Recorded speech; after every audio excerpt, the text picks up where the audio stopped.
And I think we have enough on the tables. If we don't, either you can share, or I think Francine back there has a few. So it's this one that's called Opening Prayer. Okay. And would everybody, if you are able, would you please stand and face east, which is that way? And everybody on Zoom, you'll just have to figure out for yourself which direction is east, okay? All right. Ready? In the tradition of our Native American sisters and brothers, we address the four directions of the earth, remembering how the Spirit of God resides there and how all of us are united as one.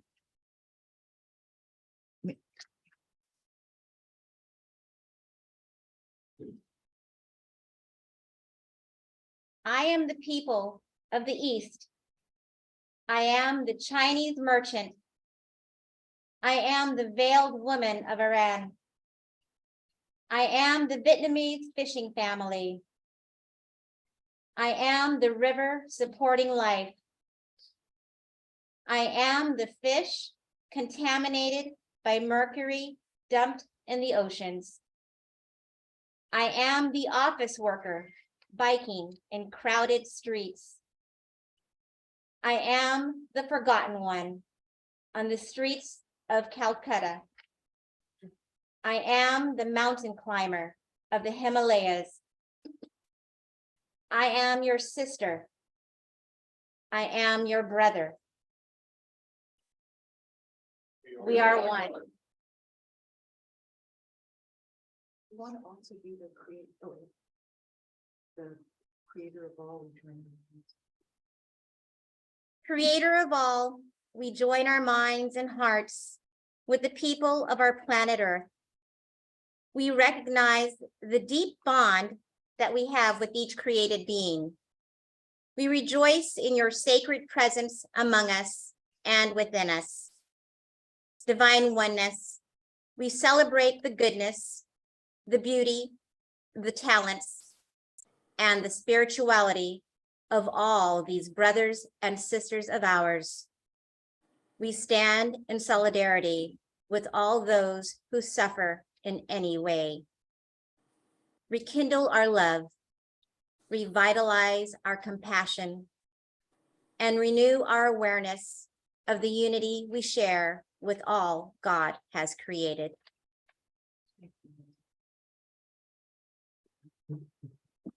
And now we all turn to the south, and I'll invite Chrissy to come up and speak.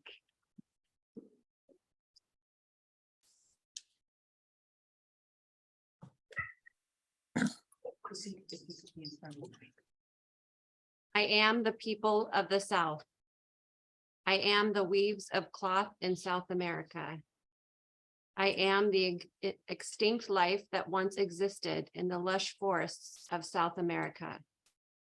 I am the surviving people of the Kalahari Desert. I am the factory worker in Mexico. I am the mother of the disappeared in Central America. I am the orphanage director in Africa.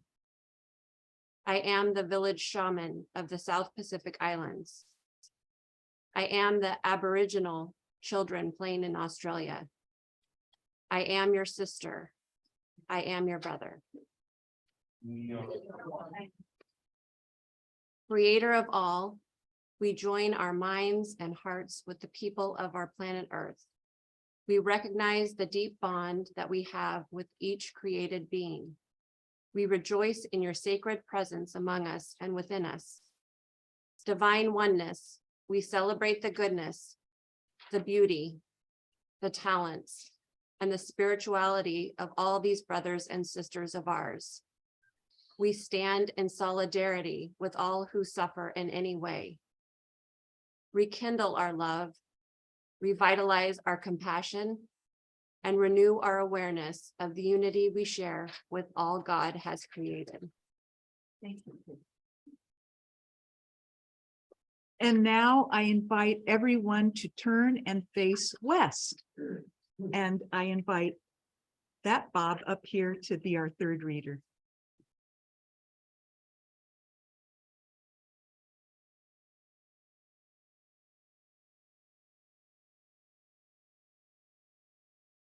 Oh, Bob, could you, I'm sorry, could you face the camera? Everybody face west except Bob. Okay. Creator of all, we join our minds and hearts with the people of our planet Earth. We recognize the deep bond that we have with each created being. We rejoice in your sacred presence among us and within us.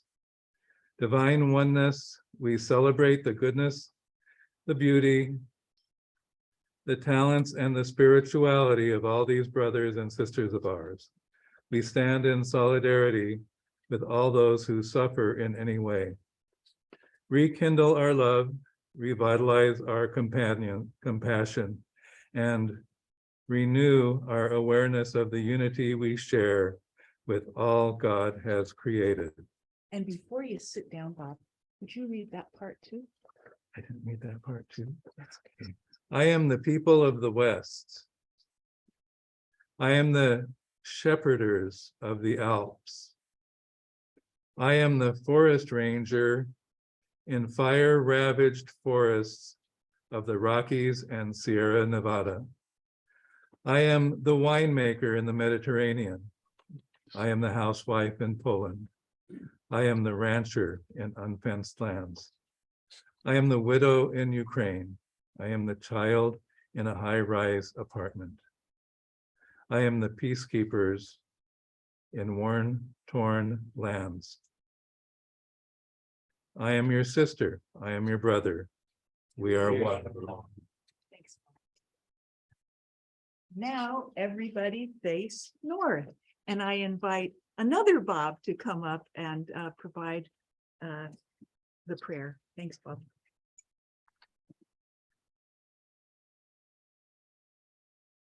I am the people of the North. I am the children of the Anishinaabe tribe. I am Inuit, fishing in glacial water. I am a teacher in Vancouver. I am the European immigrant. I am the Karuk and Yurok people organizing for justice. I am a grandmother in Nova Scotia. I am a farmer on the Canadian prairie. I am the oil worker of Alaska. I am a waitress in a rural cafe. I am your sister. I am your brother. We are one. Creator of all, we join our minds and hearts with the people of our planet Earth.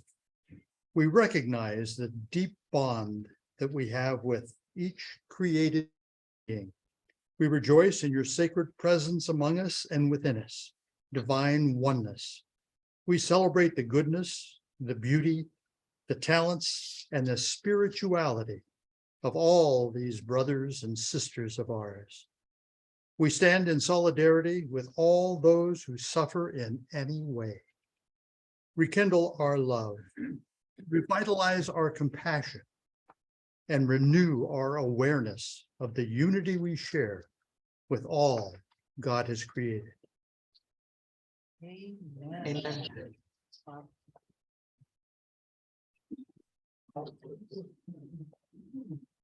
Well, and I realize, third Bob McCoy, do we have the land acknowledgement?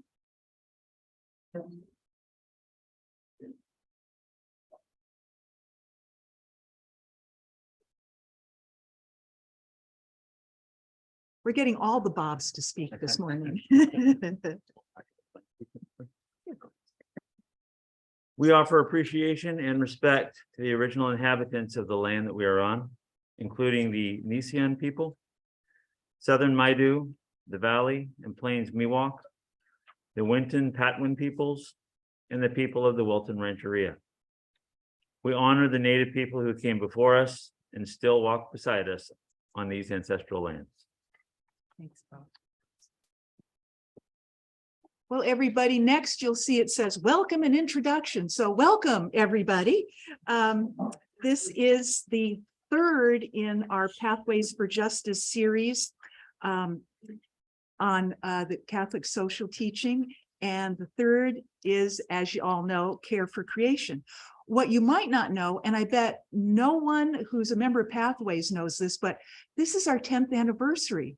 Pathways for Justice has been going on for 10 years. And Richard Hernandez was our staff person for Pathways. And online we have Galen Unruh, who was our first staff person. And would all the members of Pathways please stand just for a moment? Karen, stand, yes, because I want you to all look around, and if you have any questions, please feel free to ask. Also, please, you may sit down now, thank you. Also, please know you are so welcome to our meetings. They're the second Thursday of the month at 5 p.m. and it's all on Zoom. So wherever you are, one of our Pathways members lives in Wisconsin. Two of them live in Washington State. So geography is no boundary for being a member of Pathways, okay? Well, what does Pathways do? Very simply, part of our mission statement says we offer programs on current issues, on justice, peace, and care for creation. And we use a Franciscan lens, good old St. Francis of Assisi, to organize our programs. And our model is threefold: prayer, study, and action. We probably should mention logistics. The bathrooms are up those stairs.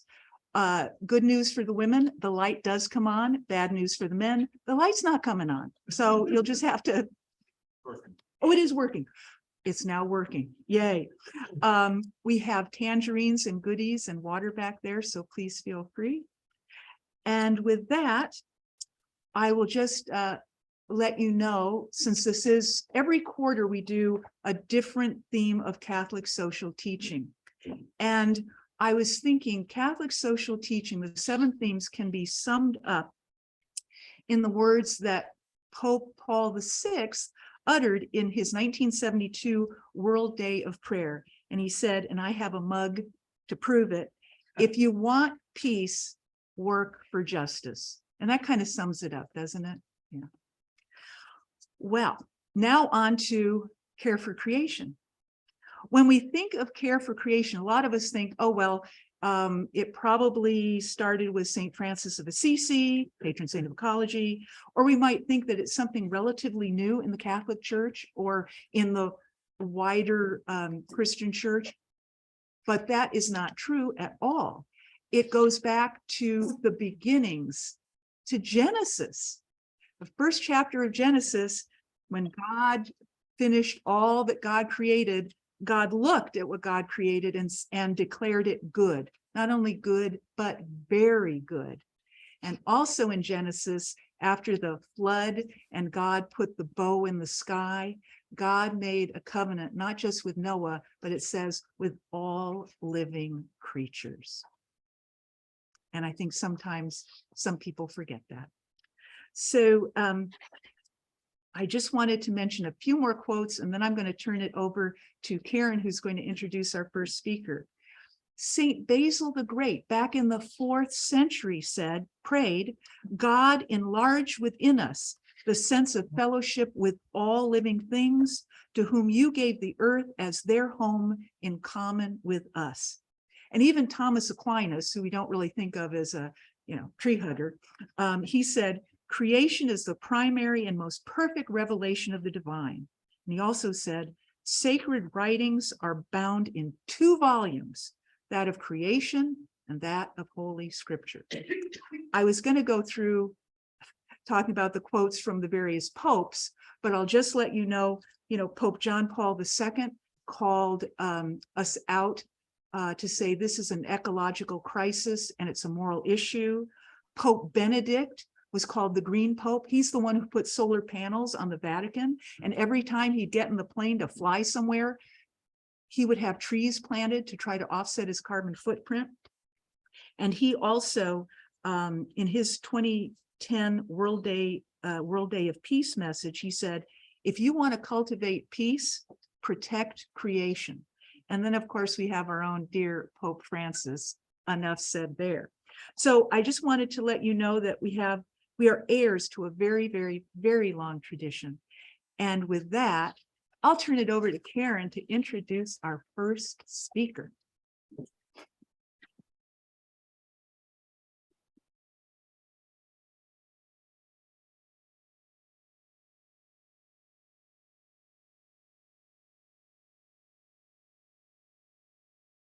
Hello. If you are in Woodland and you have decided that you want to go out and explore Knight's Landing, you would go north on a rural county road. And if you're not driving too fast, you'll notice on the way that there's an entrance to a driveway on the right. And if you slow down and stop and pull over and look at that entrance, you'll see that it's an absolutely beautiful tree canopied lane that leads into the Center for Land-Based Learning. It's very, very beautiful. So I hope that you're able to visit CLBL, but for the reasons that because it's such an incredible program, but also because the setting is so beautiful. So I went online and looked at the website for the center. And it says that the Center for Land-Based Learning cultivates opportunity for youth, for agriculture, for business, for the environment. And their work has never been more necessary than now, which I'm sure we'll all agree with. The Center for Land-Based Learning's mission is to inspire, educate, and cultivate future generations of farmers, agricultural leaders, and natural resource stewards. So now more than ever, right? So it's my great pleasure to introduce to you Jeanne Wirka, who is an ecologist with the center. And I want to share a little bit of your background with the group, Jeanne.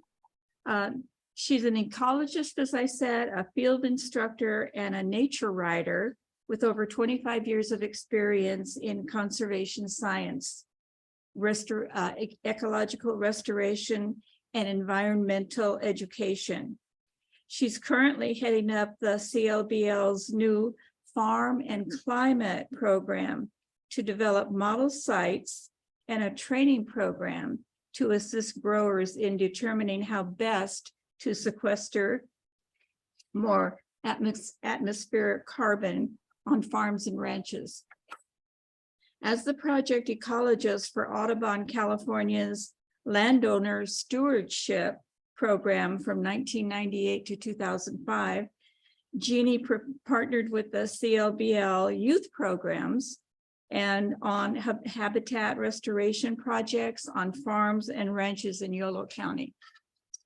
As the resident biologist at Sonoma County's Bouverie Preserve from 2005 to 2018, she taught field courses in plant ecology, wildflower identification, mammals, birds, reptiles, amphibians, insects, fungi, fire ecology, and ecological principles.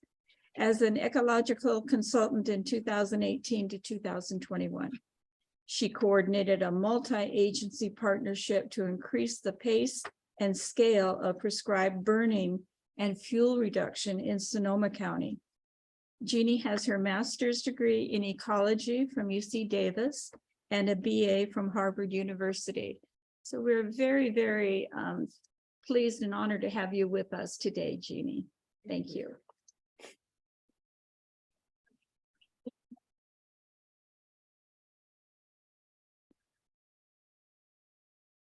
Thank you so much for that very kind introduction. I no longer have to say anything about myself or the organization I work for, except to say that the Center for Land-Based Learning is located in Woodland, but we have programs throughout the state of California. We've been around for about 25 years. The organization was founded by Craig McNamara, who's a walnut farmer in the city of Winters.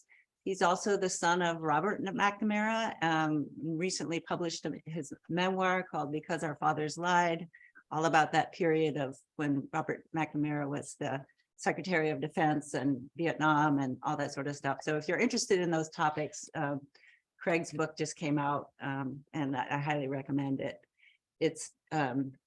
I've met him. He used to be my landlord, and he's a really remarkable person. And the Center for Land-Based Learning has carried on his legacy of wanting to connect youth with the land. And that whether that's in agriculture, whether it's in natural resources, whether it's just going outside and enjoying God's creation, that's sort of what we're all about. So do I push this to start? I'll get it. You'll get it started. Okay. So I have a Prezi presentation that will give you an overview of our programs. So in Karen's introduction, she mentioned that I head up this new farm and climate program where we're working with agricultural growers to figure out ways we can sequester more carbon dioxide in ag soil. So, you know, in Yolo County, at least 85% of the land is designated for agriculture. And not many people realize that that soil is this incredible resource that can be used to sequester carbon dioxide. So that's sort of my job title. But what I really wanted to talk about today was our youth programs, because that's sort of where the rubber hits the road in terms of protecting God's creation or the planet. Getting youth excited about being on the land is critical.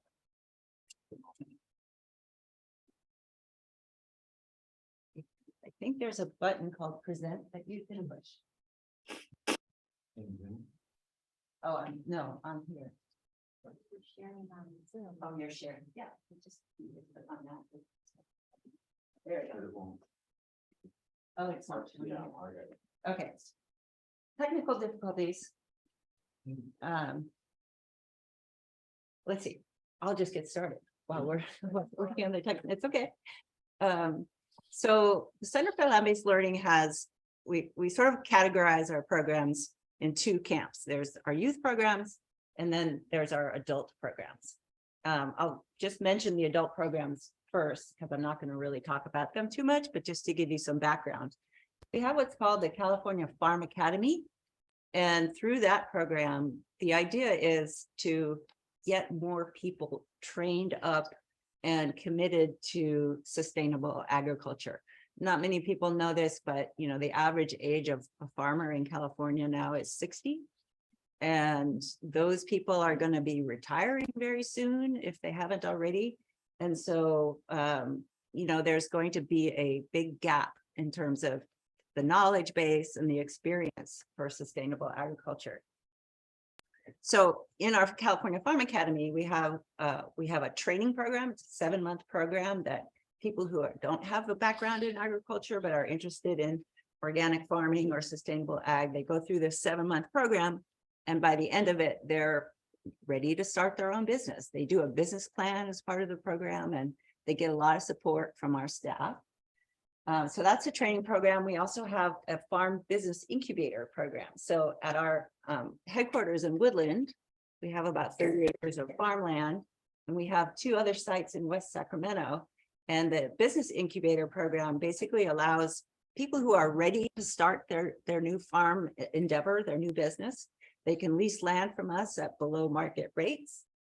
They get to use our tractors and the greenhouse and all that sort of stuff. And so they're able to get help to get things off the ground, and they can stay for up to 5 years as an incubator farmer. And then the hope is that they then move on and start their own businesses. And then the last part of our adult programs is called the apprenticeship program, where we place apprentices with existing farm businesses.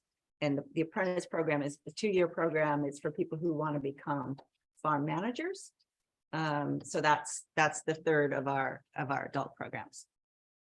So are we close, or should I just keep going? Okay.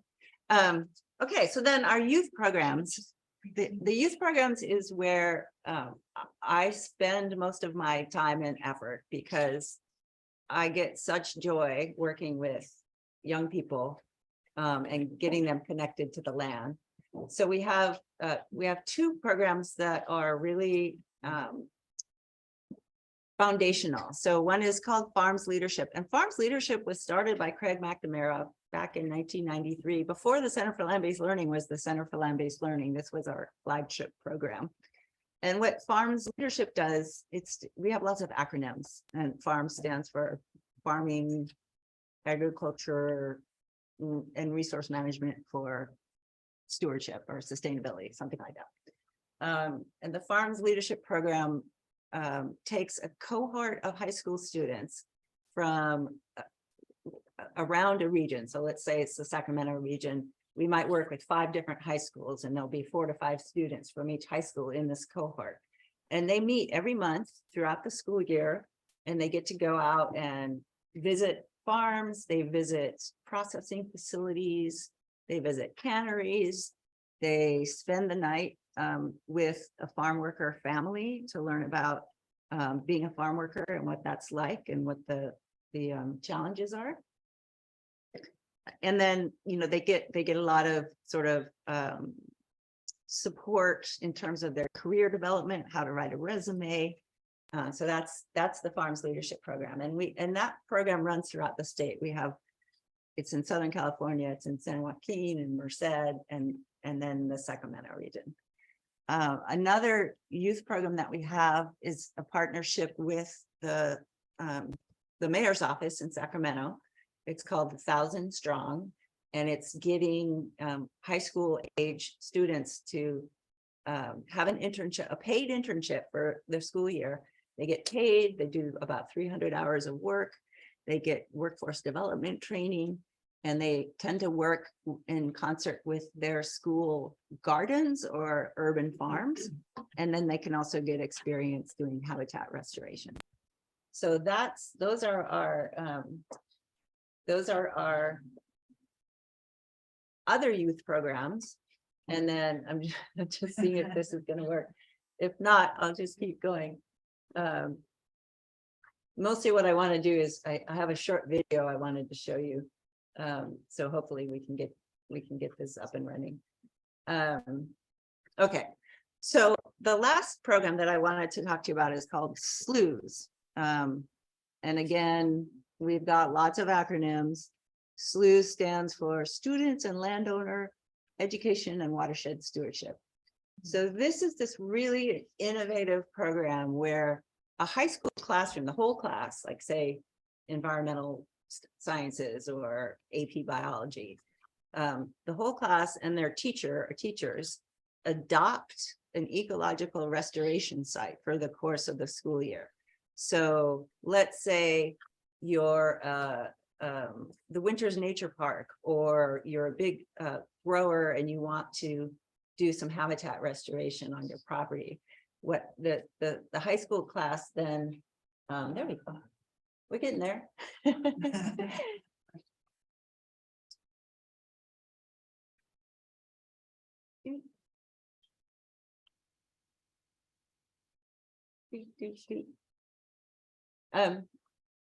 Whoops.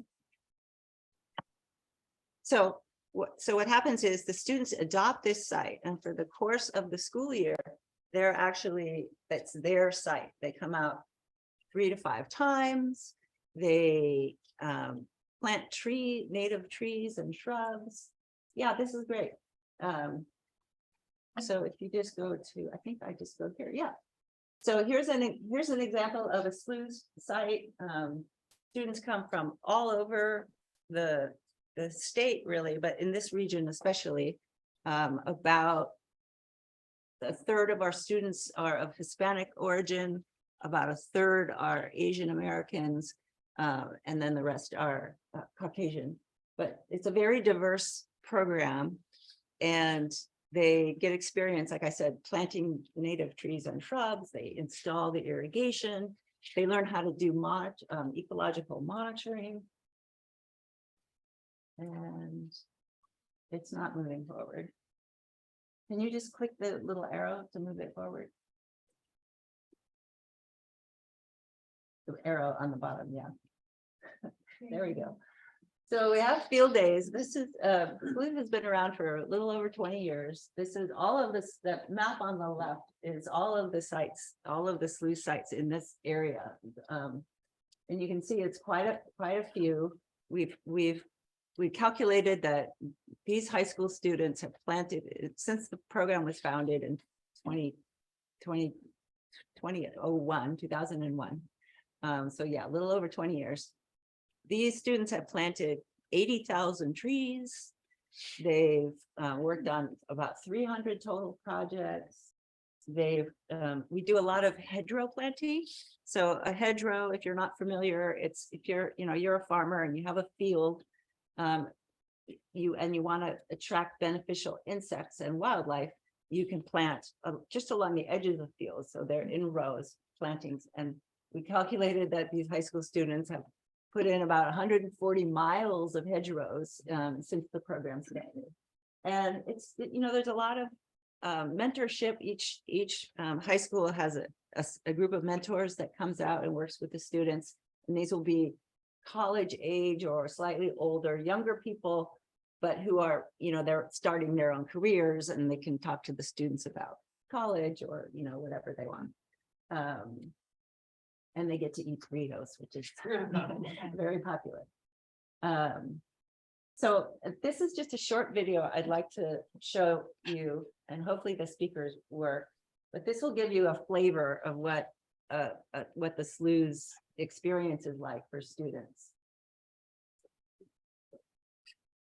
And I think you can just click on that link. Want to check the speakers real quick? I checked them before. I think they're on.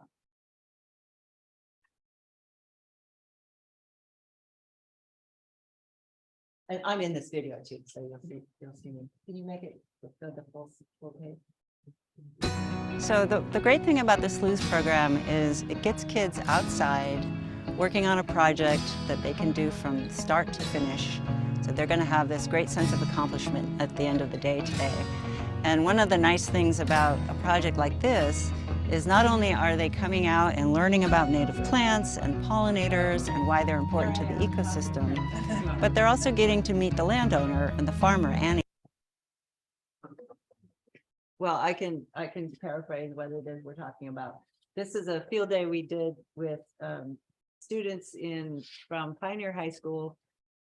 It's out at Good Humus Farm in Yolo County. And what they're doing at Good Humus is they're who she and her husband.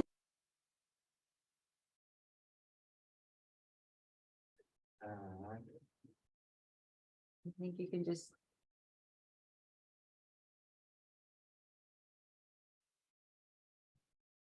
And have been farming this land since the mid-70s. And so they have a chance to see, where their food comes from and what's the relationship between agriculture and wild nature. And how can we take, this was essentially an agricultural field. It was an old almond orchard, and we are returning it back to habitat. When you can involve students in a project that is specifically addressing a problem like climate change, and they can physically do work that's going to make a difference, that sense of satisfaction, I think, helps counteract kind of the despair and confusion that students have about things like climate change. We started over. This program is, so the great thing about the SLU's program is it gets kids outside working on a project that they can do from start to finish. So they're going to have this great sense of accomplishment at the end of the day today. And one of the nice things about a project like this is not only are they coming out and learning about native plants and pollinators and why they're important to the ecosystem, but they're also getting to meet the landowner and the farmer, Annie, who she and her husband have been farming this land since the mid-70s. And so they have a chance to see, where their food comes from and what's the relationship between agriculture and wild nature. And how can we take, this was essentially an agricultural field. It was an old almond orchard, and we are returning it back to habitat. when you can involve students in a project that is specifically addressing a problem like climate change, and they can physically do work that's going to make a difference, that sense of satisfaction, I think, helps counteract kind of the despair and confusion that students have about things like climate change. Okay, that's it. And I did want to add something which is interesting, and that's the linkage between the habitat work that we do and climate change. So, you know, people have been restoring habitat on farms and ranches for decades now. And really the focus initially was on wildlife habitat and beneficial insects. Well, it turns out that when you plant, especially trees, anything that has a permanent root in the soil is going to be helping address climate change. There's a recent study that came out in Yolo County, because Yolo County has really been a leader in sort of getting farmers and ranchers to plant habitat areas on their farms and ranches. And the study looked at these hedgerows that have been put in. And these are hedgerows that have been around for 20 years or more. And they tested the soil. And sure enough, it turns out that the soil underneath a hedgerow has like 40%, is storing 40% more carbon in the soil. So the idea, and again, this is sort of my program, the Farming Climate Program. Siren. I'm just hitting all of the technical dishes. Emergency. Yeah, it's a climate emergency. But you know, anytime you plant permanent vegetation, and that could be an orchard, or it could be grapes, or it could be you know, native grasses, keeping those living roots in the soil can sequester or draw carbon dioxide out of the atmosphere and store it in the soil over the long term, not just temporarily, but you know, for hundreds of years.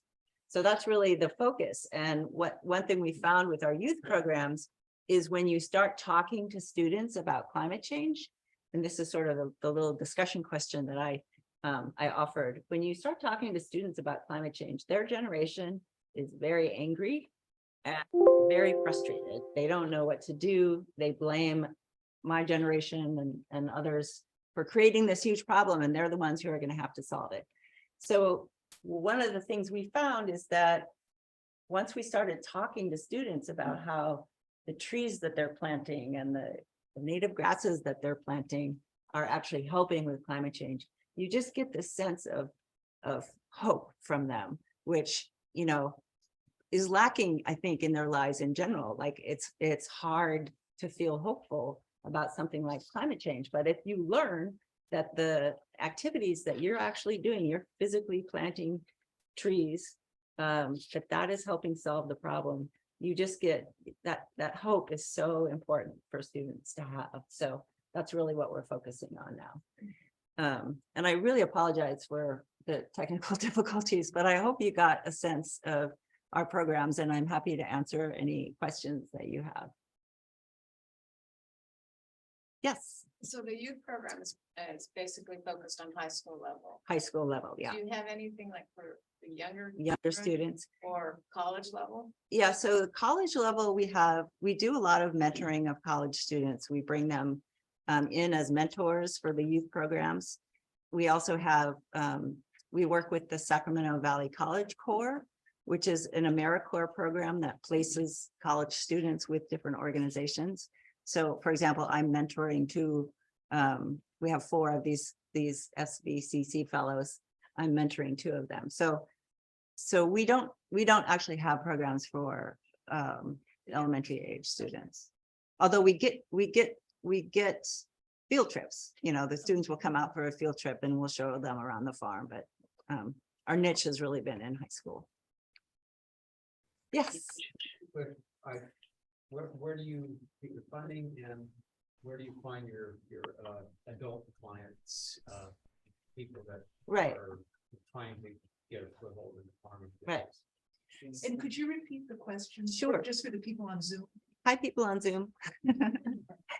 Yeah, the question is where we get our funding and how do we recruit adults for the adult programs. Our funding comes from a variety of sources, private donations, foundations, private foundations, and then government grants. So for example, I'm working on a grant right now from the California Department of Food and Agriculture that's working on this whole climate change issue. We get a lot of funding from the Yochadihi Wintu Nation. They're one of the tribes. Their headquarters is in the Cape Valley, and they have supported us with rather significant donations. So we also read a land acknowledgement at the beginning of every field day when we have students out and involve the tribe in coming out and talking to the students. It's really important. One of the things we feel is really important for students to understand is, we can read a land acknowledgement and say, yes, we are respecting this ancestral land. But if you're not, students have the sense that Native Americans are something in the past. And so we want to remind them that, our brothers and sisters who are Native Americans are still here and they still care about the land and they're willing to work to help steward it. So. Yeah. Okay, and then the second question was treating your. Oh, yeah. So the way we get people interested in our adult programs is through, we sort of have these networks of people who work in agriculture through the Natural Resources Conservation Service and local resource conservation districts. So we just get the word out that we have these programs available for adults. A lot of times the people who go through our 7-month training program, when they graduate, they've got this business plan and they're all ready to go. So then they'll move into our farm incubator program directly. So there's sort of a pipeline of new farmers coming through. And we also have connections with, for example, UC Davis and Woodland Community College. We get a lot of interest through those. Yes. And last question. Last question. Do you have any interaction with Tuolumne that supports various Snow Mountain National Monument So the question is, do we have any interaction with Tuolumne? with the Nelson? Yeah, no, I'm not familiar with that. Maybe there's somebody else on staff who has. But they do similar Yeah, activities. yeah. Okay, great. That's good to know. Well, thank you very much for listening and for your patience as we manage.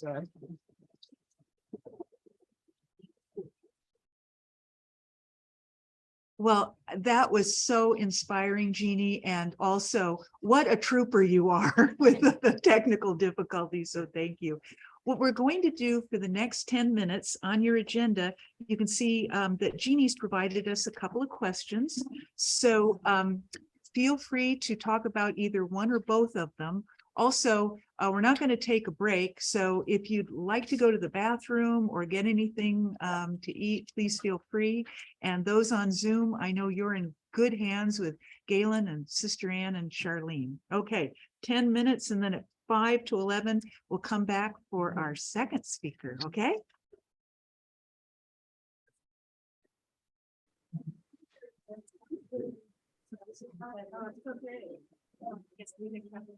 Yeah.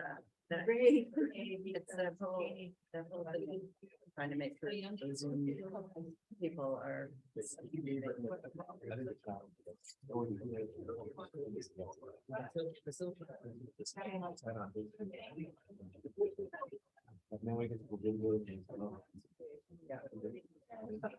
I didn't get.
Well, it's definitely now, we're not doing this.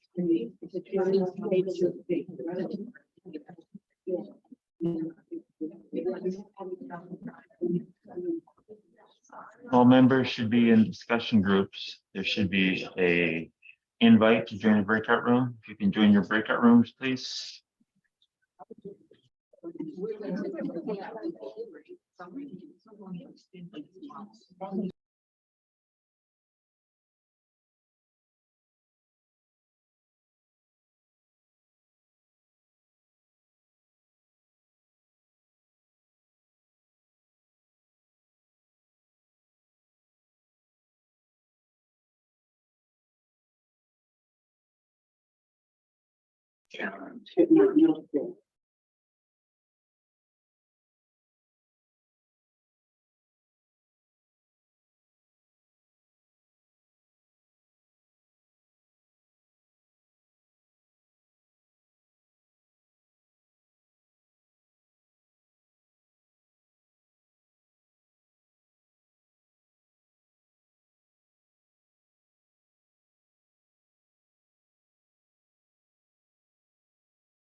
Did you, because you weren't connected to audio in the first place. You need to connect to audio. You haven't been connected to audio.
You know, what she said about kids and that.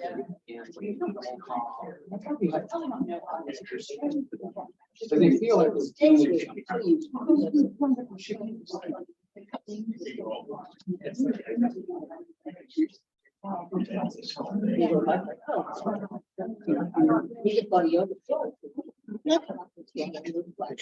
Nothing. Diluted into Why you can't hear them? This is your 1 minute warning, 1 minute warning. We'll all get back together. Okay. Oh, you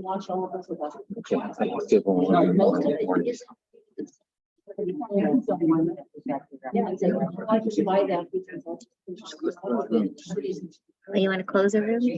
I just did a broadcast.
Shoot.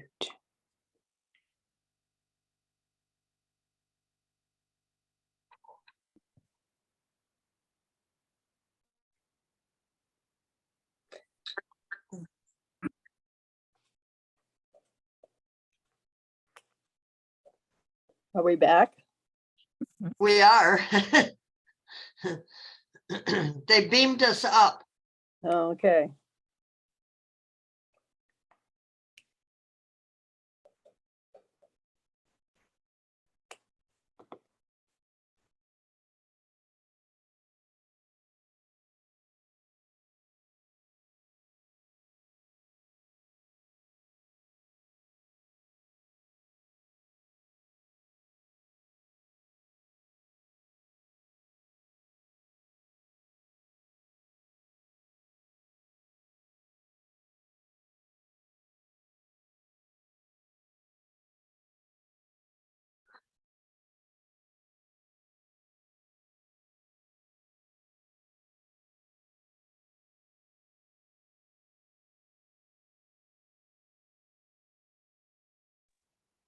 I'm not hearing anything. Are the rest of you?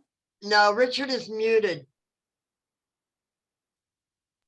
How do we let them know that? They just figured it out. Oh, okay. I just sent him a message. Thank you. He's Thank you. unmuted now, but we Okay, don't know what he thank you. said.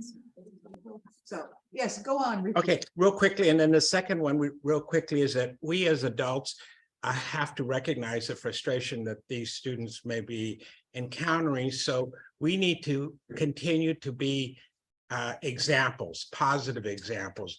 And there's a lot of ecological stuff going out there that we can do to re-educate and continue to educate our folks, our age group. For example, you know, simple things like don't throw away those little old batteries, put them in a little container, where to take them, you know, something like that, you know. Also, you know, just there's currently on March the 1st, there was the whole process of now we can water 2 days a week, you know, on Tuesdays and Wednesdays, educate people about the things that they need to do in terms of to ensure they have good sprinklers. Do you really need 2 days? You know, is there ways that you can save water so that you can maybe not, and making sure you turn off water on those days that it rains, you know, so that you don't have your sprinklers going on today, for example. We don't need to have the sprinklers going on today because it's going to rain, you know. So just common types of sense. And if we lead by ensuring that we communicate these kind of things, and I think the students say, hey, these people kind of are a little bit hep, you know, and they're not as old as they look, you know. So anyway, thank you all. So I'll ask the other two tables if they have one thing they want to mention, and then we'll give the Zoom folks one chance too. Anybody at the table that I'm pointing to? would you like to say anything? Yay, nay? It's okay if you don't. Okay. Table number 3. Maybe just repeat Richard's first point, since the Zoom people missed it. Oh, okay. Richard, do you want to briefly repeat what you said at the beginning about going to the school and with a fundraiser Oh, or? Did they, just to what? Well, I guess I can say it. So, yeah, the Zoom people didn't hear. One of the thing, what I'll say, Yeah, you say. what Richard said was he is asking Pathways to send a representative to our elementary school to see what they're doing How we can support them. and how we can support them. And then also doing a parish-wide fundraiser to raise funds so that the school can go on a field trip, for instance, to the Center for Land-Based Learning. Did I get that right? You got it. Okay. Anything else from this table over here? Okay. Oh, yes. I would acknowledge their anger and their frustration and say that we honestly thought we were gonna fix this problem with our generation, but that hasn't happened. But don't give up hope, because things can change, like with the smoking industry. Smoking used to be very Yeah. popular. Thank you, Helen. And just so I can remember what you're saying, so I can tell the Zoom people, what Helen just said was, Marianne? oh, Marianne. Okay. Why did I call you Helen? I don't know. I don't know. Your middle name. It's her middle name. Yeah. Marianne. Thank you. Sorry, Mary. So Marianne said, talked about the real frustration and anger of young people and not to give up, and that we thought our generation was actually going to fix things, but don't give up and just look at what happened with the tobacco industry, where it used to be everybody was smoking, and we finally got a ban in public buildings. Pardon? We're getting a handle on it. We're getting a handle on it, says Marianne. Anything else, Marianne? Nope, that's good. Thank you. And Karen, do you want to come up and say something, Karen?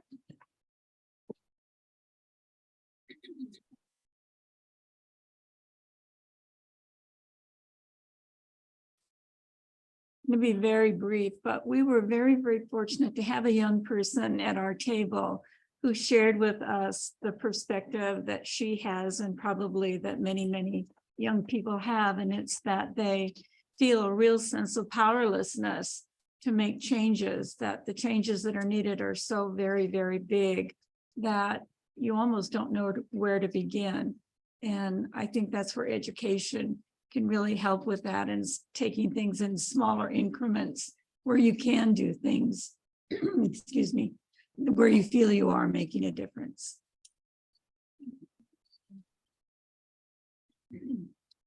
And thank you. And Casey, your daughter, what's your name? Genevieve. That was Genevieve who told the table about her own frustration. So thank you, Genevieve. Okay. Last but certainly not least, is there something from the Zoom group that you want to say? No, they're shaking no. Okay, very good. Well, whoa. I stand corrected. I don't know how to do this. We can hear you, Anne. Oh, all right. Well, our group was fortunate to have several people who had college age students. And one of the things that they pointed out was that, some college kids are all in about this and very active in being part of the resolution. But at the other end of the continuum are college kids who don't know anything about it at all, or don't see any need to have any concern or responsibility. But that conversation kind of moved on from there about how that adults are not that much different, that we have some adults that are very interested in and working hard, but we also have people who just still don't seem to understand the urgency of the issue. And so just a real need to continue to work on education and bringing this in front of people so that they can be more aware of it and be more part of the solution. Thank you. Thank you, Sister Anne, and thanks everybody on Zoom. Wave at all the people on Zoom. Okay. All right, well, shall we move to our second speaker now? Yeah, all right, let's do it. So I am so happy to introduce Kim's son Ziegler. He and I are on the Sacramento area congregations together, the climate justice team. That's where I met him. And I must say, St. Anthony's Parish in the Pocket is doing tremendous things, and I know you are going to be inspired. So Kim's son tells me that he is a cradle Catholic, like many in this room probably are. He's been a faithful attendee and parishioner for over 20 years at St. Anthony's Church in the Pocket. But it was not until 2020 that he heard the calling to enter into a ministry, enrolling both to become a Vincentian, which is a member of the St. Vincent de Paul Society, or St. Vincent de Paul Conference at St. Anthony Parish, and a member of the Parish Social Justice Committee at St. Anthony's, where he quickly formed and led the newly formed Environmental Justice or Care for Creation team. He tells me that he never considered himself an environmentalist, but has grown with the Holy Spirit to believe that he just might be a closet tree hugger. Kim's son has a wife and 2 teenage boys who help remind him that his ministry work is about caring for the needs of others, including our youth and upcoming generation. And I am just so thrilled to turn it over to Kim's son.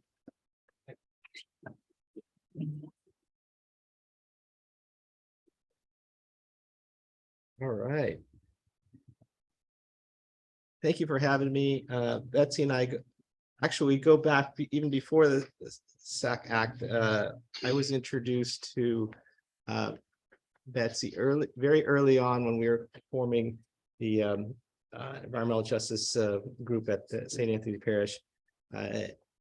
One of the early things we wanted to do, this was the 2020 season of creation, and you guys, I think, recall there was a St. Francis of St. Francis of Assisi workshop I think we had put together. So it's been a blessing to.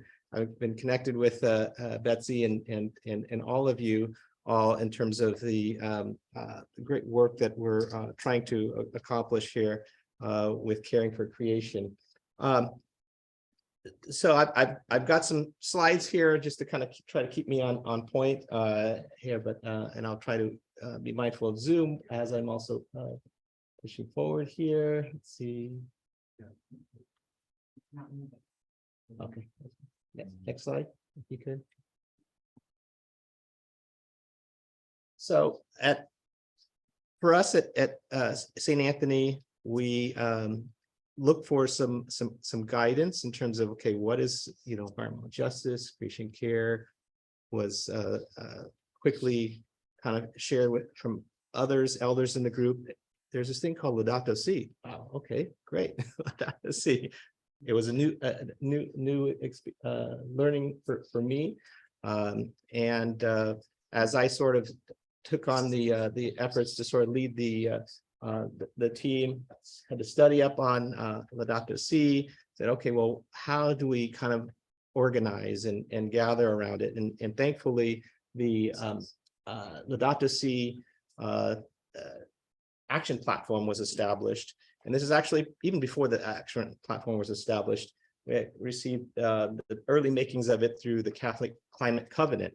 If you're not familiar, it's the organization, national organization that helps lead climate-based initiatives and bringing the care for creation message out there. And so we said, well, there's a platform out there, let's leverage it and give us the kind of guidance that we kind of need. So I won't belabor, I presume many of you are familiar with it, but we turned to the platform. There's 7 major goals around there. Hopefully you had a chance to get some materials around that that's been sort of shared and gets into the more details of what those goals are. But it was foundational for us because it was like, okay, great, we've got this framework, response to the cry of the earth. Absolutely, the earth is is crying loudly right now. How do we respond to the cry of the poor that are impacted, right? Educating folks, ensuring we have ecological spirituality. So these are, all things that kind of grounded us. So next slide. For us, we said, okay, well, why do we want to come up with this plan, right? And so what we have here is really an adaptation of what came out of the Laudato Si Action Plan platform invitation. And I won't read it, but I will kind of highlight a couple of items there that as we kind of presented this to our committee, they were like, yes, yes, yes, yes, right? Care for creation, right? This is about, God intended to be shared by all. This is all our one common home, right? It's part of the Catholic social teachings, right? As you, wonderful series that you guys are bringing forth today.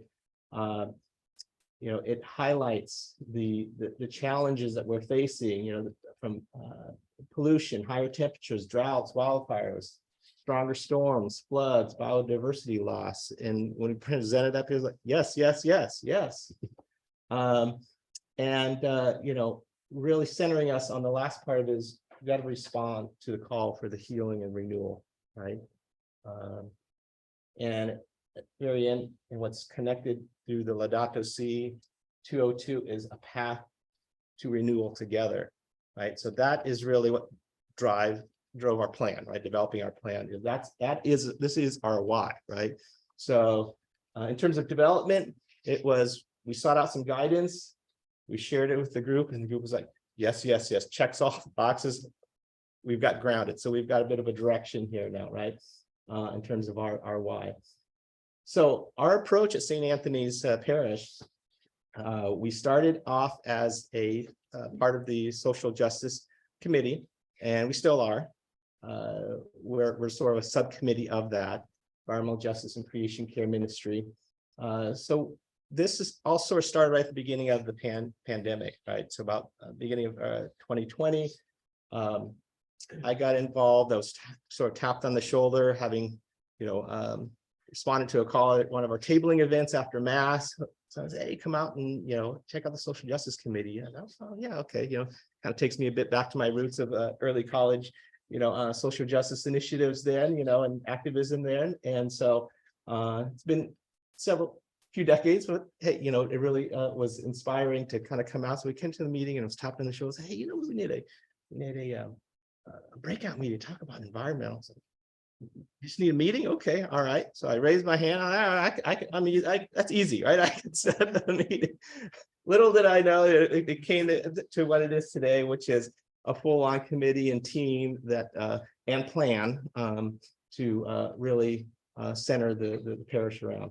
So we felt it was important to spend some time talking about education outreach, right? So people like me didn't know what Laudato Si is and what are the social teachings in the church and so forth. So we did spend a fair amount of time just sort of publicizing and getting people warmed up to the idea of what is Laudato Si, right?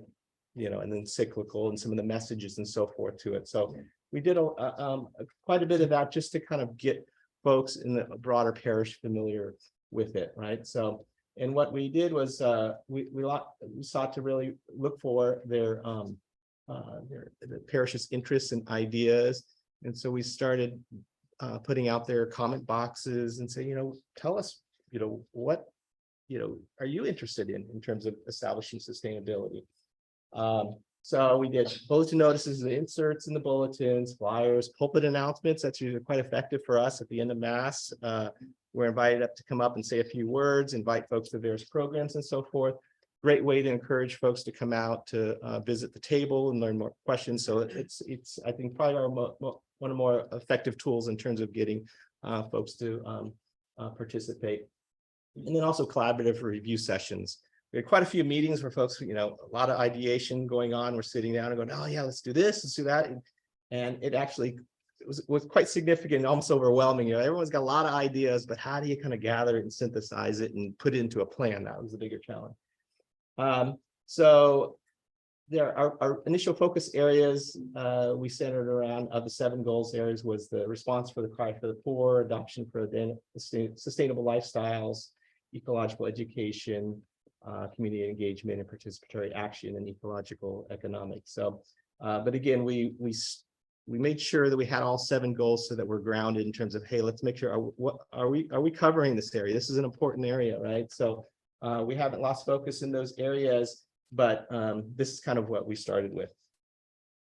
So continuing the program, it's a 7-year program. That's what the platform advises. So we ran with it. So I think the key there for us is that it's kind of a working plan, right? So we established the framework, we established the initial plan, and we agreed, let's just agree, let's lay out a plan. Let's, fly while we're building the plane at the same time. Let's just go get stuff done, get a plan, a framework, goals in place, agree a minimum every year to refresh it. It naturally is sooner, every quarter is really what it feels like, but which is great. But we agreed on that. We wanted to make sure that it was a plan that was that represented the interests of the parish, and came from a sort of a grassroots standpoint, right? What are the parishioners saying? What do they want? And making sure we have the elements of owning it. It's our plan. It's part of the parish. We're acting on it. We're doing this, making sure there's progress on it, and confirming it. Maybe checking it off. When did we do this? We said we're going to do this last year. Did we do this? If not, why not? Maybe we just need to refresh the plan, extend it out a year. That's fine, but we just need to make sure we confirm that we're doing it. So they both have short and long-term activity targets. And the short-term one are the ones of the fluid ones, new ideas come in and a lot of energy. And so, okay, all right, let's work that in there. But we do have one-time and operational being things that are, for example, part of the prayers of faithful, right? We make sure that we have, one in there at least once a month that addresses care for creation. Mentioned that it's a living document. We update it annually. And then the final year as part of the program is, 7th year for rest and reflection. And so that's sort of the plan. How we approached it also is really sharing and obtaining support from governing sponsorship. And what I mean by that is when we develop a plan to ensure the success of it, you have to kind of make sure that you've got the right governance sponsorship in all levels. Obvious one being the pastor. We got to make sure the pastor is on board. But when we also looked at it, we said, we see this, Holy Father's got the Laudato Si encyclical in 2015. It's out there. That's guiding the overall global church. But where are we at a little bit more locally, right? We knew where we were at from the parish standpoint. Where was the diocese, right? Wasn't there, right? And so Betsy and I, for example, we're working with the diocese to say, okay, all right, we can build it from a grassroots level at our parish. But what about ensure the success of this going to the diocese? And that's kind of what you see in terms of the Catholic Herald, the winter edition there sort of really highlights that is the launching of the Laudato Si Action Platform within the diocese. So we did that concurrently as we were rolling and developing our plan. And then finally, registering the parish on the Laudato Si Action Platform. I think it's important to visit it, to get the guidance from there, but also share in what we're doing to inspire others, right? I think that's part of the important part of this is what I've come to see even more clearly now is that people get energized when they see that, wow, we're doing something. I want to be part of that now, whereas before they're kind of like, it's kind of like feel like, floundering hope, but when they see something happen, it's like, yes, let's do this, right? Most recently, we had someone who joined our group and said, I said, well, why did you choose to join us? I said, well, you know what? All this activity last year when you installed solar in your parish and the bishop came out, blessed all that. Once I saw that, I said, okay, now this is for real. Let's do this. So he's actually a director over at SMUD's Mosaic Center, and we're thrilled to have her. So that gets to the last point is really the idea is inspire others and expanding ministry to other areas and other congregations. Part of the reason why I'm involved with Betsy with the Sacramento Act which is try to encourage outside, you know, on an interfaith standpoint, other congregations to learn from them, but also to kind of share and inspire. So opportunities and challenges. Some of these are probably real obvious, right? Resources, you know, you think, wow, how are we going to get the resources to do this? And you know, really leveraging those resources are going to be important.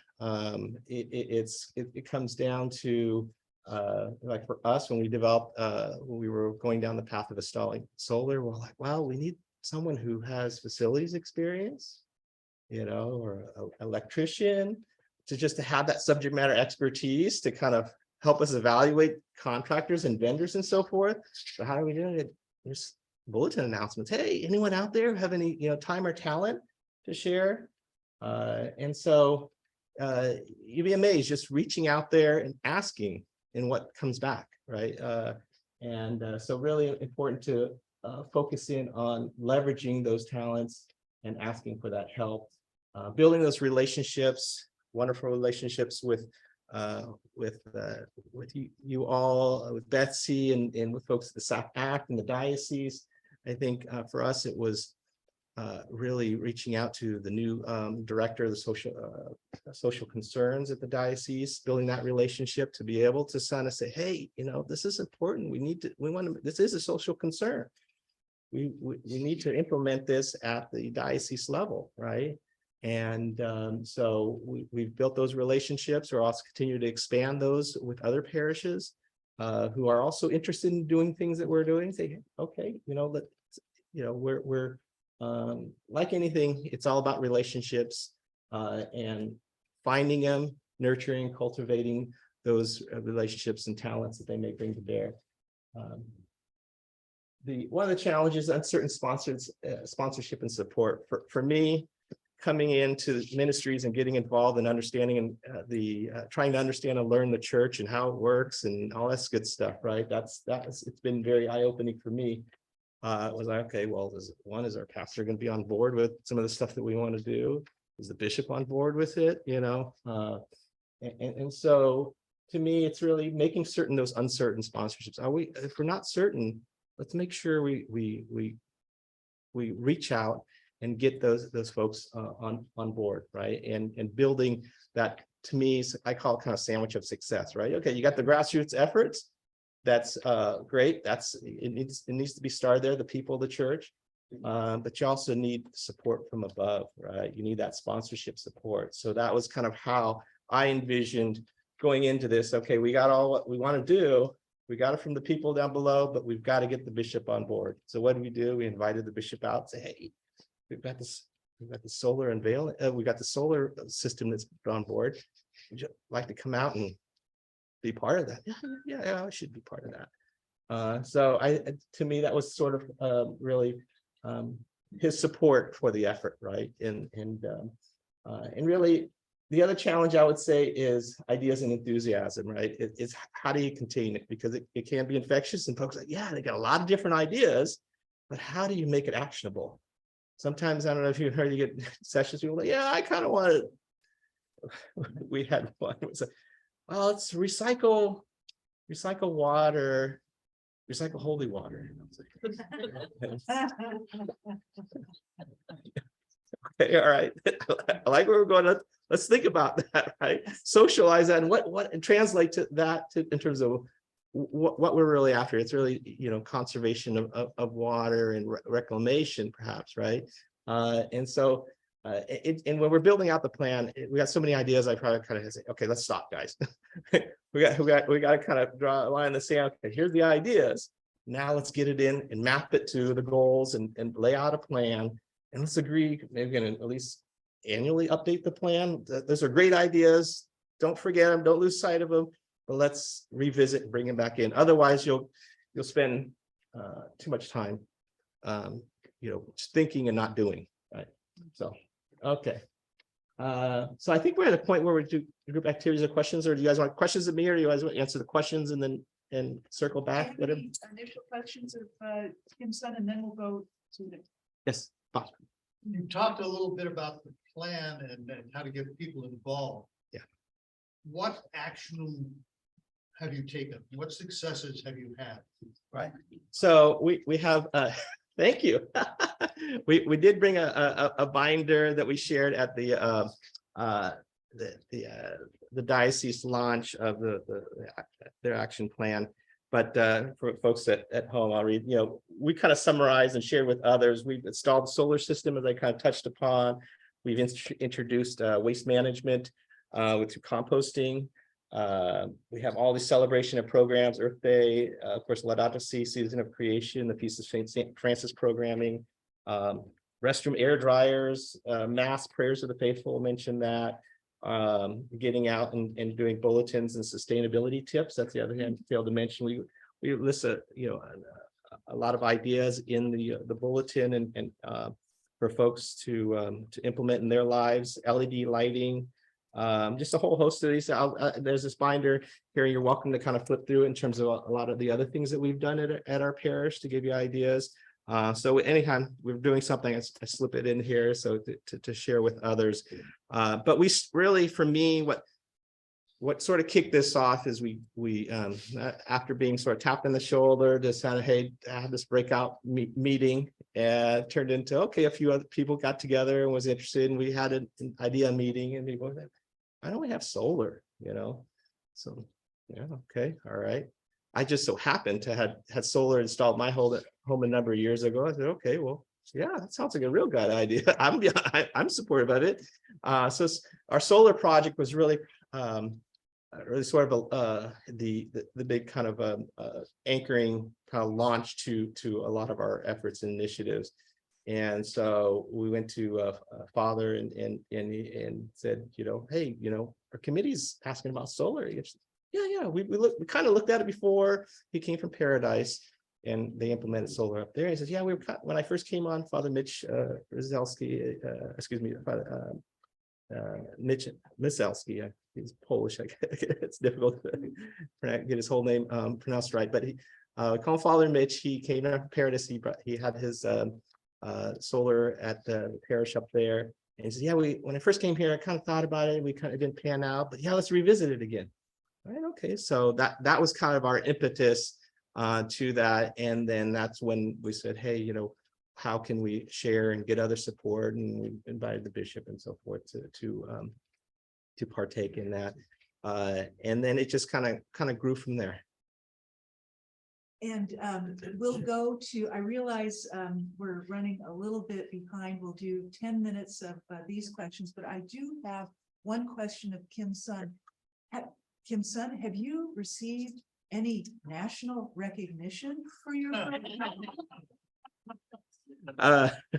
what Betsy's referring to is the excitement that we just in this press release that came out today, and it's in the binder here if you like, and I printed it out and I included it in here. But Interfaith Power and Light, what some of you are aware of, as part of a press release, but that came out on Monday.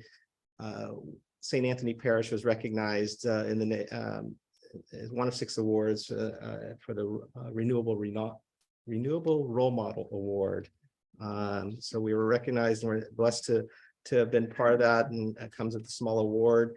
But more importantly, I think what's most valuable out of that is the recognition and the platform that it gets communicated out on, right? So it's sharing with others. And I was surprised, at least this last group, there wasn't as many in the Catholic faith that was there. So, and to me, that was also kind of helpful to kind of say, well, yeah, I think it's hopefully it's some inspiration to other Catholic dioceses or Catholic parishes and congregations, in addition to the interfaith standpoint. So I think so. Anyhow, we're real excited about that to share on that. Yeah. All right. We'll let you guys reflect on a few questions there, and happy to answer questions after as well too. Thank you.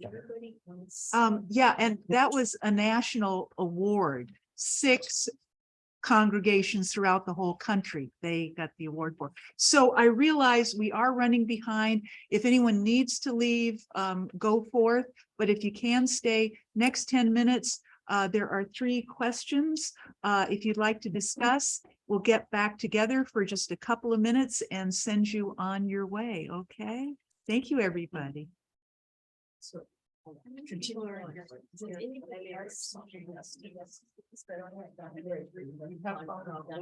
Solid, core, kind of collective, but it's growing, emphasis passion too. Solid fix most.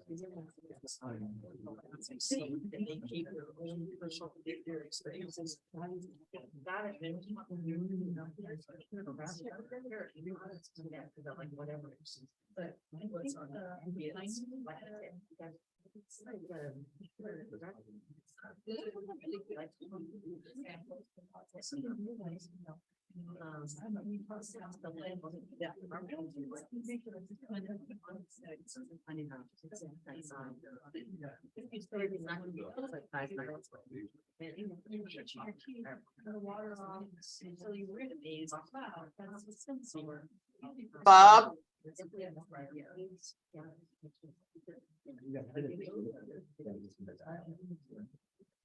And, you know, you can see, I've been.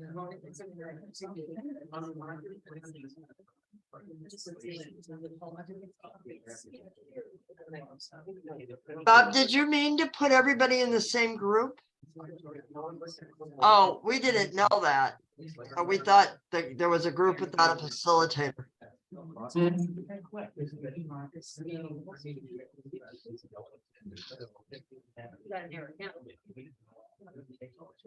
Yeah, we didn't get the chat.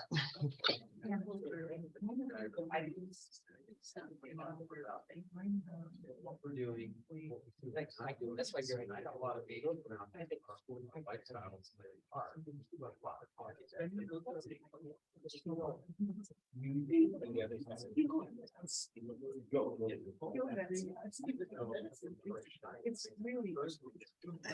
Bob, don't worry about it. I'm fine. Really, I'm fine. So I'd like to see more.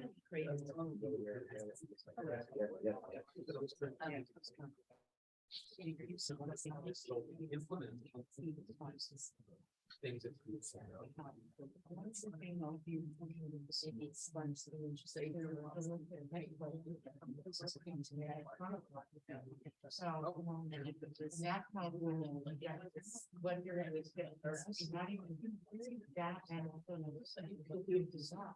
But I think.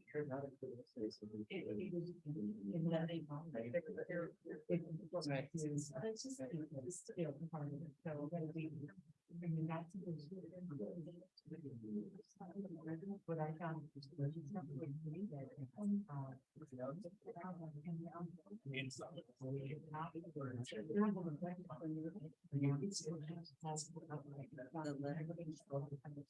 a little more than an hour. That's the good step.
Okay, what we will do, because I realize I've held you 10 minutes past time.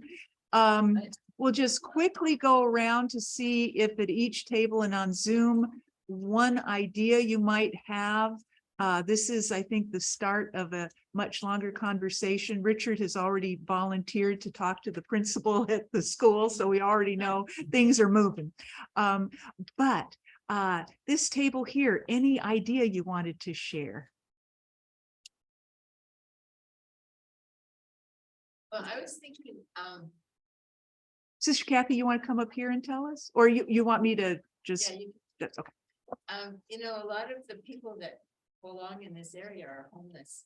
And I was thinking a presentation like today on a Saturday morning might encourage some of those people to come and learn something new and kind of open their minds to new realities and give them a little more hope about there are things out there that I could be interested in or whatever.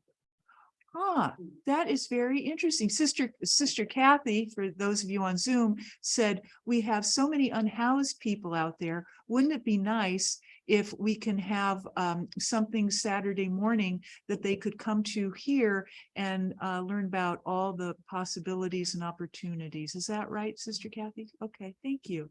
How about the table where Karen and Jane are?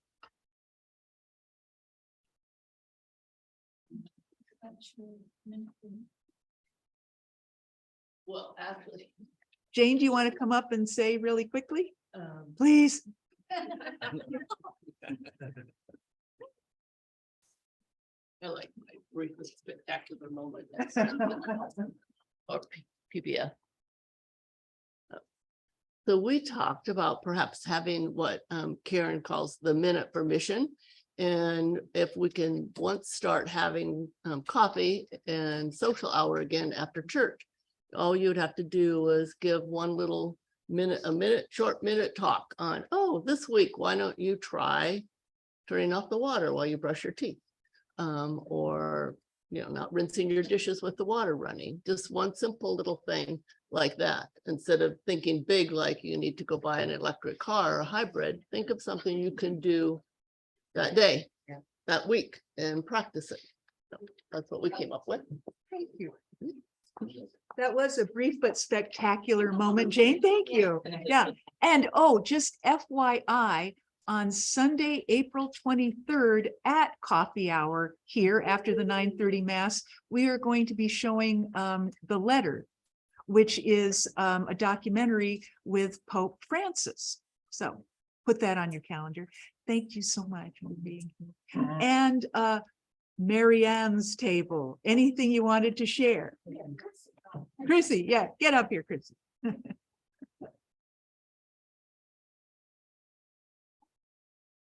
Well, building off what tip that you said was to put something in the bulletin with a tip, an easy tip to follow about maybe, like you said, turning off the water and when you're brushing your teeth, and maybe that tip that's in the bulletin, you could then announce it at the coffee and donuts, and then you don't have to come up with 2 tips. So Good idea. There you go. Good idea. All right, and so I think I have consensus that we will tell Father Ray, our pastor, that we really need to have something in the bulletin regularly. All those in favor, raise your hand. Aye, okay, we got it. I did send all those little tips to JD. We just haven't seen them in the bulletin yet. All That's right, a well, little Laudato. we'll start with, so Jane just said that she has sent tips to our bulletin editor, and so we're going to work with him to make sure they get in the bulletin. So, and on Zoom, is there anything, one point that our Zoom people would like to share with us? Not seeing anything. One of the good things, okay.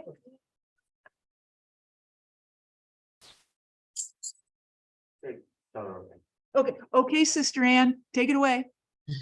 I just wondered if anybody is talking about the Inflation Reduction Act and the $400 billion that are available through that act and are available to all of the churches for any kind of work that they might want to do in this regard.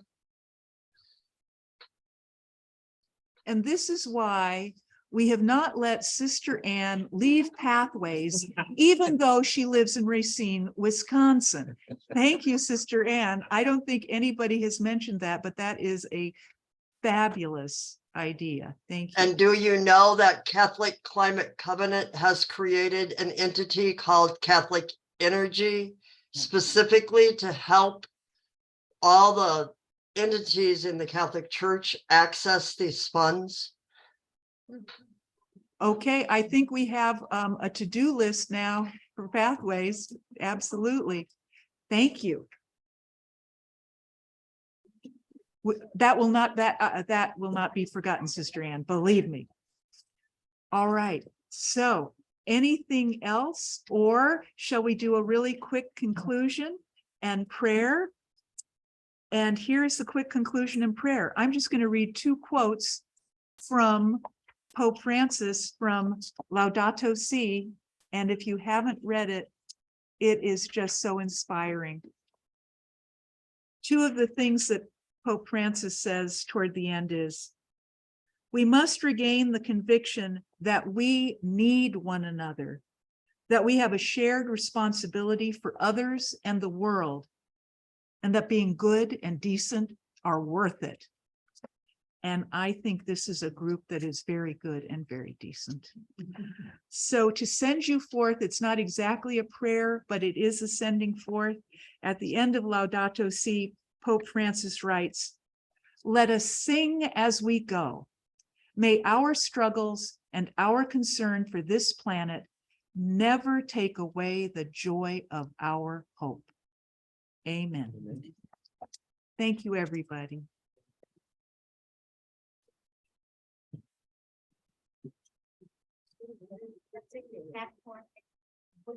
And there's it's at the back, and if you want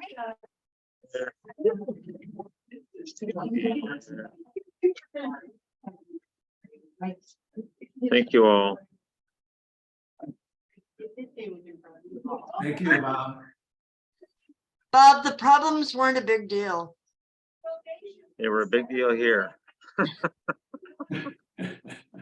We could hear. Yeah, great job, Bob. Thank you. Good, thank you. Yeah. And then Yes, I still can't find no way to turn down the volume on this, on the laptop.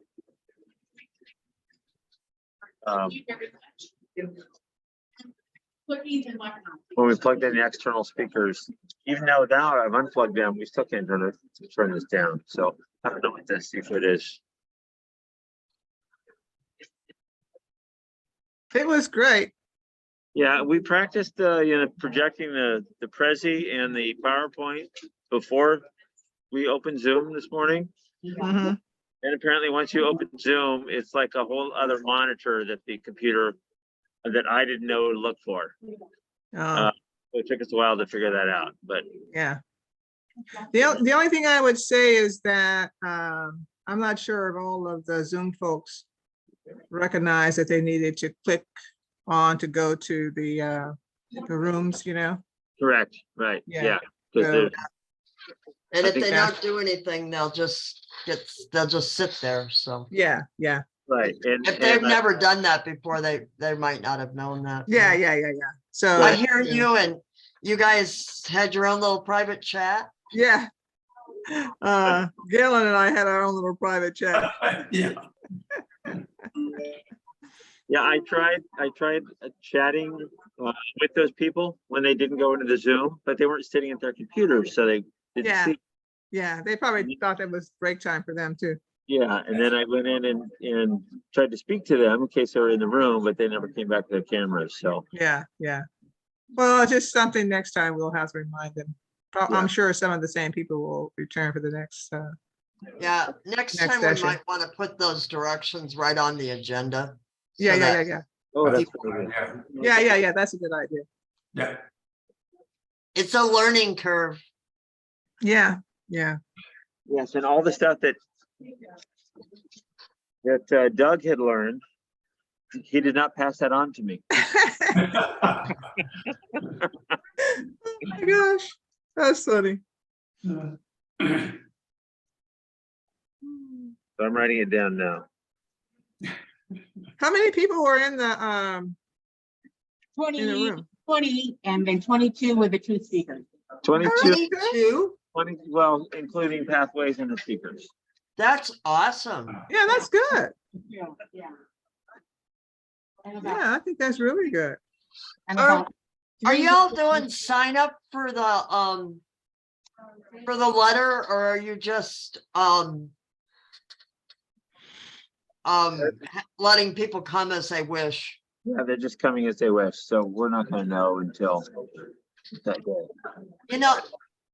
You know that there is a very short little trailer for the letter that is available online, and you could send that out to people so that they could get a little bit of an idea of what it is. If I mean, like the people who have attended our presentations and that kind of thing. That's a good idea. Or with the invite. Yeah, are you talking about with the invite?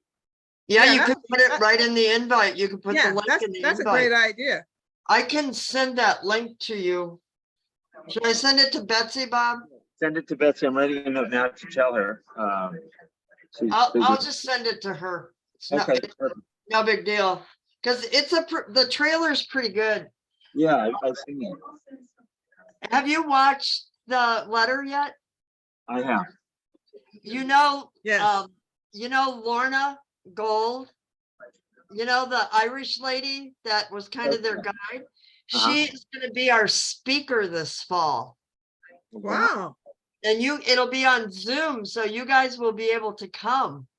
Oh, cool.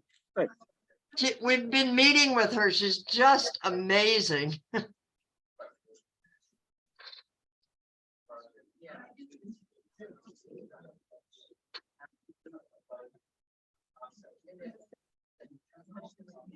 All right, guys, I'm gonna Charlene, you can't run away until I hear about pickleball.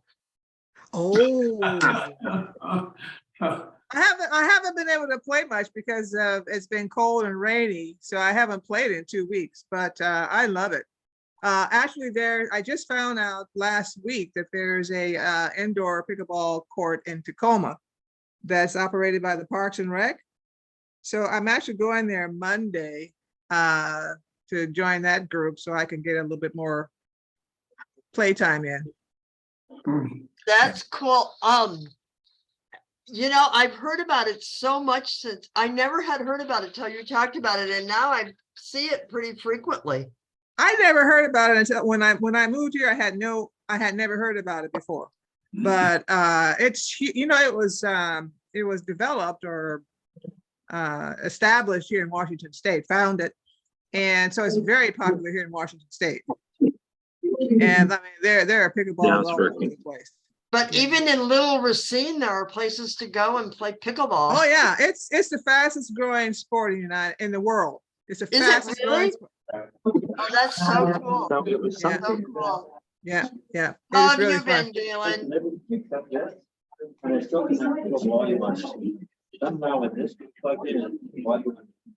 I'm gonna go. Yeah, I'm gonna take off too. You guys have a good rest of the day. Hey, everybody. Good seeing y'all. Bye-bye. So it's flowing, the sound's flowing through this. Yeah.